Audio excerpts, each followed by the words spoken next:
जहरीली हवा में दम घुटता है, सांसों पर संकट दिखता है।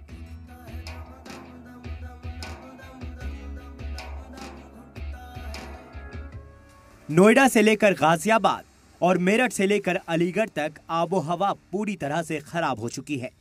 शदीद आलूदगी ने सांस लेना दूभर कर दिया है। पराली जलाने से लेकर तामीराती कामों तक गाइडलाइंस जारी हो चुके हैं। बावजूद इसके आलूदगी अपने खतरनाक लेवल पर जा पहुंचा है। सुबह उठकर जिधर नजर दौड़ाओ सिर्फ धुआं धुआं नजर आता है।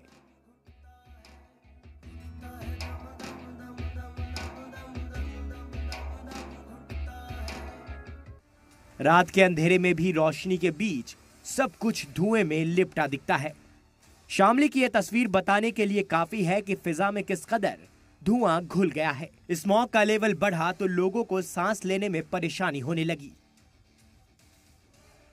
पता नहीं क्या है कि कहेगा आ रहा कहेगा नहीं। आसमान में है या रोड पे भी है?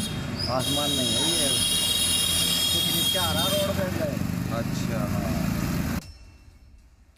वहीं ग्रेटर नोएडा में आलूदगी की रोकथाम के लिए इंतजामिया ने सख्ती दिखाई। 23 जगहों पर पराली जलने की इत्तला मिली थी। हालांकि उनमें 17 जगहों पर कूड़े जलते पाए गए। पराली जलने के 4 मामले सामने आए, जिनमें 3 पर केस दर्ज कर 17,000 रुपए से ज्यादा वसूल किया गया। जो अभी तक संख्या संज्ञान में आई है उसमें 23 जगह पे सैटेलाइट के द्वारा कैच किया गया था कि पराली जली है।